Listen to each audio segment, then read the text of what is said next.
Once upon a time, but not long ago, an incredible event took place in a small town in Victoria. It has only a handful of folk who enjoy all the township has to offer.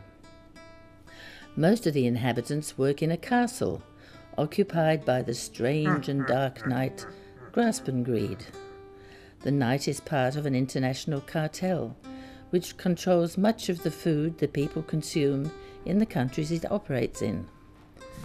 Sir Greed controls his castle with a template designed by a mysterious group of faceless accountants, whom even he has never met, nor has any control over. In fact, even though the knight is a hard autocrat, he is afraid of these all-powerful demigods. Therefore, Greed drives his servants hard to fulfill the quotas his castle is set. The farmers who supply the red ripe tomatoes to the castle are also subjected to strict criteria, or else they're unceremoniously dumped as suppliers. Nevertheless, even though the work at the castle is hard and the shifts are arduous, the servants have a regular income, which, though they may never become rich, at least feed them and their families. And their jobs are secure, as because of their labours, Greed makes a handsome profit, or they were until the knight became bored with the small town, realising he could make even more by exploiting workers in another country. Greed hoped not only would he be welcomed with open arms, but taxpayers' money would be showered on him to assist him in building another castle, which again he could sell, and again pocket the taxpayers' and farmers' set-up money. Well, it worked before, laughed the dark knight, rubbing his greedy, grubby hands together. But Greed hadn't counted on David. You see, David the tomato had spent his life dedicated to the castle and the tomato products its servants produced. Imagine his shock, horror, at being told the selfish knight was selling the castle and doing a runner to another country, with his pockets bulging with the start-up money the taxpayers and the farmers had given him. "I'll be squashed before I let all those servants starve," shouted David. So he marched to the castle's walls and shouted to Greed, "I'll buy your castle and keep the servants in work and share the profits to boot." The knight rocked with laughter. "With the money I've paid you, you couldn't afford the outhouse." "I've formed a co-op. We've combined what money we've saved, and other folk have offered us money too," replied David indignantly. "You've already got a chaff bag full of money from the public purse. Anyway, your castle is old and needs a lot of work to bring it up to any sort of acceptable standard. Nevertheless, we can use the equipment so we can gainfully re-employ everybody." The knight darkened his scowl. "What we're not flogging or taking with us seems to have been trashed in the confusion of kicking you out. You go and sit in the pocket handkerchief park I've given you. That's to stop the press whinging, you red-faced ruffian." But instead, David held a rally. Everyone made a speech and vowed solidarity. This infuriated Greed. "The rabble can huff and puff as much as they like, but they won't squeeze me. I'm the squeezer, not the squeezee," he chortled, hiding inside the crumbling walls of his castle. Twice David shot an arrow over the battlements to deliver an offer to buy the castle. Twice the Dark Knight shot the arrow back with "No" scribbled on the shaft. Now David and his followers didn't really need the shell of the castle. Without its spoilers and bits and pieces of essential equipment, which the knight had flogged, trashed or carried off, the only value of the castle was emotional. Originally it was our cheese factory. Then we paid Greed to take up residence because he offered us job security as well as food security. "Security?" sneered Greed. "You locals couldn't make a sausage sandwich without help.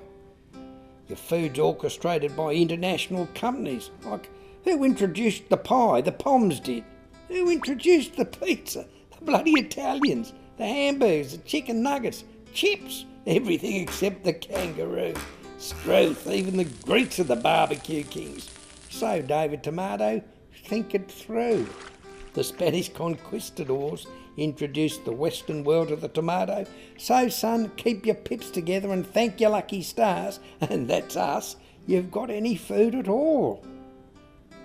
But David wasn't impressed by the diatribe. "We've got the most efficient farmers in the world," David cried defiantly. "The cleanest air, unpolluted water, and innovative chefs. We can grow anything in our climate, so we don't need a relic of the likes of you." Grasp and Greed drew up the drawbridge and sulked behind his tumbling down battlements.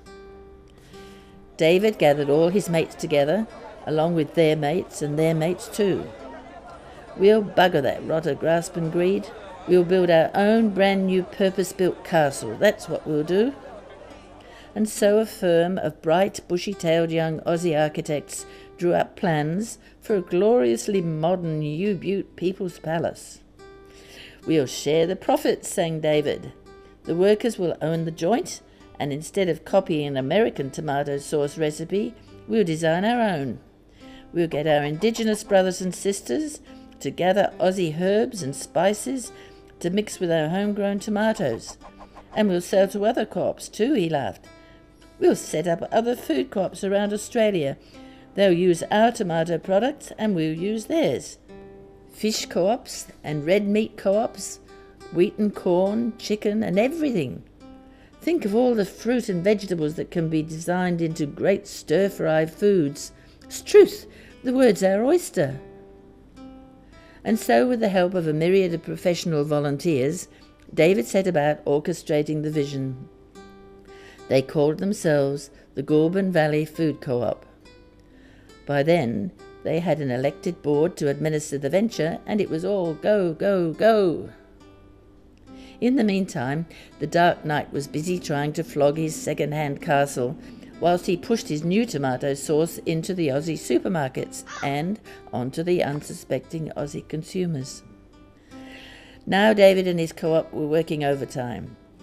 The United Nations appointed one of his team as their ambassador to the International Year of the Cooperatives, so all was respectable in the camp.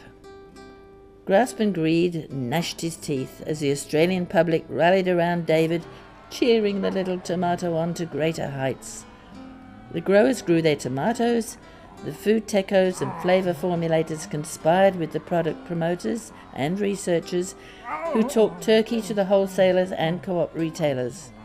Everything was going tickety-boo.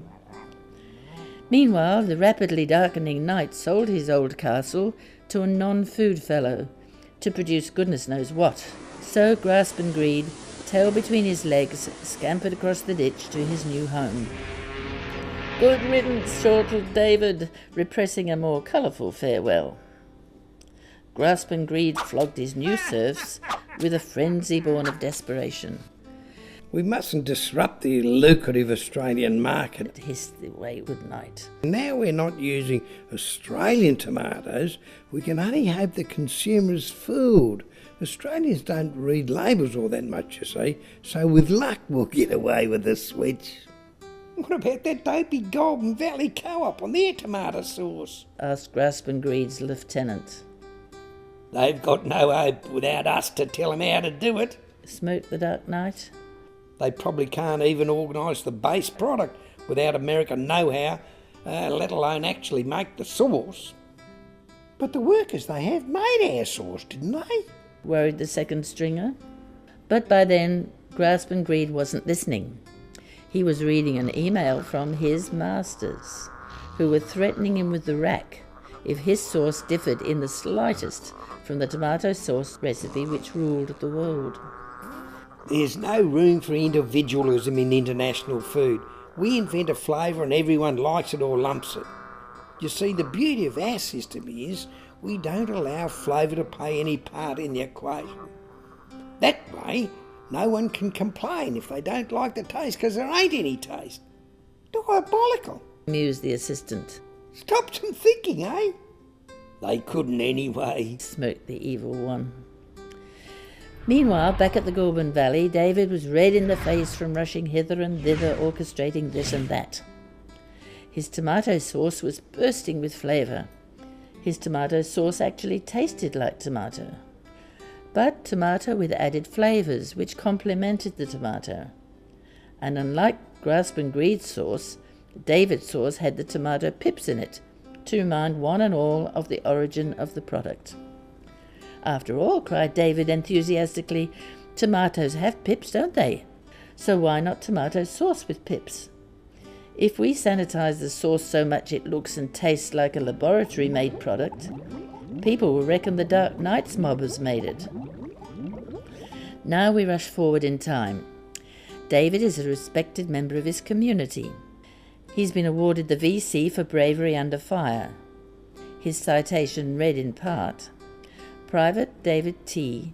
drew flak onto himself, in doing so protecting others from danger. Time and time again he exposed himself to enemy fire without consideration for his own safety. His constant harassment of the enemy caused not only that enemy to flee but to lose market share. Private David T. was instrumental in forging the backbone of what is now the successful Goulburn Valley Food Co-op. Although David is a little wrinkled now, he is acknowledged as the tomato who slung the missile which toppled the international tyrant.